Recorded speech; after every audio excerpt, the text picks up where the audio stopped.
Hello, my name is Trevor Hicks, and this is my African City model project.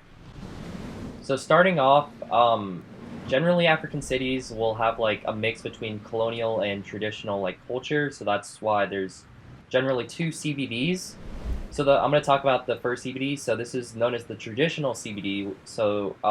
This is generally like where all the native people are, like the actual Africans, and usually these traditional CBDs will have like long windy streets, and like then generally they'll go like diagonal, kind of like that, but they're just like long and windy. So then moving on over here, we have the traditional housing.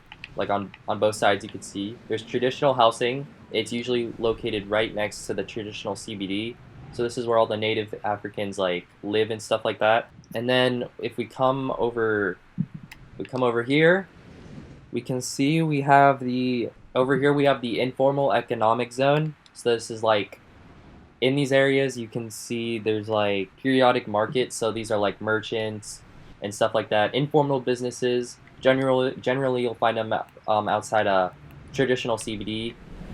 Like there's one, and there. So then outside of like everything, you can see there's like a mining industry. This is a big industry in Africa. There's mining. It's pretty big in Africa. So then I ran out of space, as you can see in the top, but generally outside a city there will be squatter settlements. Squatter settlements. So these are like informal settlements in Africa. These are also known as bid-on villas.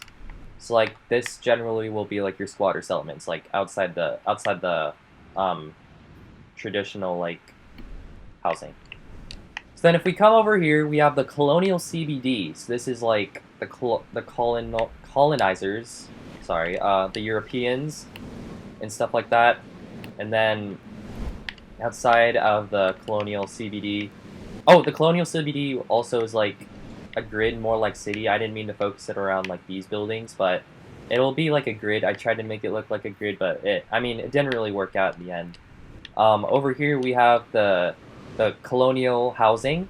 So like I mean I would have made more, of course, but the space, memory, yeah. But generally there'll be more colonial housing, but this is like where they'd stay, like right outside the colonial CBD. And then there's also colonial housing on the other side of the colonial CBD as well. So then after everything, your model or your African city model will start to look like this.